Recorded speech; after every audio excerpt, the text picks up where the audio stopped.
Although Anat accompanies the entire Baal mythology, she is his sister, wife, and mistress.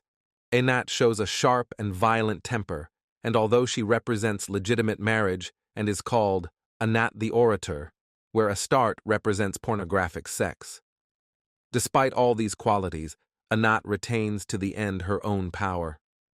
Anat's name may have been derived from Inanna, the Sumerian goddess of love and sex, who also exhibited ruthless warrior qualities in her other face, as Anat did. The myth of Anat and Baal was evident in those tablets that speak of Anat as a goddess of hunting and war, like Artemis or Diana among the Greeks and Romans. As the smell of hunting filled the atmosphere and doors of Anat's house, and thus the beginning of the myths of Baal, and Anat starts from Anat's determination to exterminate the people of the earth for a reason we do not know, similar in her behavior to the Egyptian goddess Sekhmet in her myth of human extermination. Anat performs 2 of her battles with valor and cruelty, and the first battle begins, which is characterized by its bloodiness. The legend says, "Beneath them, heads like vultures flew. Above them, hands flew like locusts. Down to the knees in the blood of heroes, up to the neck in the blood of phalanxes." Then the second battle begins, which in addition to being bloody, is characterized by brawling and furniture throwing. She fights violently, battling with the townspeople and throwing chairs at the armies and phalanxes. Anat then achieves victory and is filled with joy, and her heart is filled with joy because she has victory in her hand. Anat then washes her hands in the blood of the soldiers and her fingers in the blood of the phalanx. In the meantime, Baal sends a letter to Anat telling her to stop fighting and turn towards peace, promising to reveal to her the secrets of nature and teach her the arts if she comes to his mountain dwelling. And the legend says that Baal told her, "To me, let your feet race. To me, let your feet run, for I have a word to tell you, the word of the tree and the whisper of the stone, the voice of the heavens to the earth and the depths to the stars. I understand the lightning that the heavens do not know, and the word that men do not know, nor do the masses of the earth understand it. Come and I will reveal it to you in the center of my mountain, in the mountain of my heritage, in the good place on the hill of strength." The legend continues when Anat receives Baal's messengers, Juban and Ugar, who inform her of Baal's desire to meet her.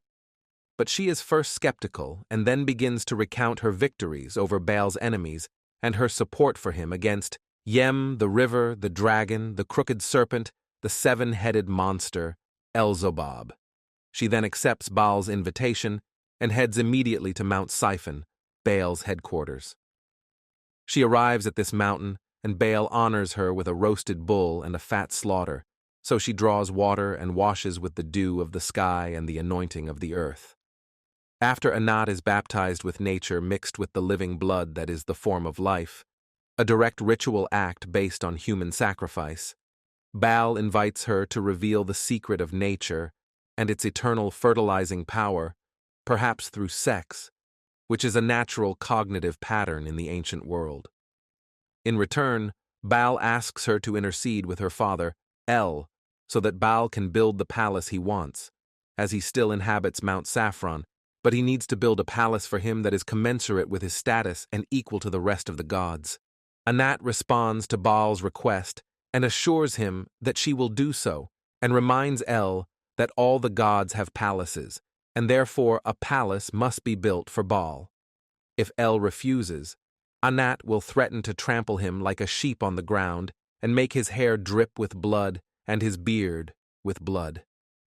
Anat goes to her father's dwelling at the 2 cosmic rivers and asks him, but El doesn't respond, so she threatens him violently, and he hides in the farthest room for fear of his brutal daughter. He hides in the farthest chamber for fear of his monstrous daughter and repeats the question. To her voice, and the legend goes, "And the virgin Anat answered, 'Your word, O El, is wise, and your wisdom is forever. Happy life is your word, our king Baal. our judge over whom no one is above. There she becomes Asherah and her sons, the gods and the congregation of her kinsmen. Baal has no home like the gods, no court like Asherah's sons. In the end, El gives in to the goddess's demands and authorizes the construction of Baal's palace.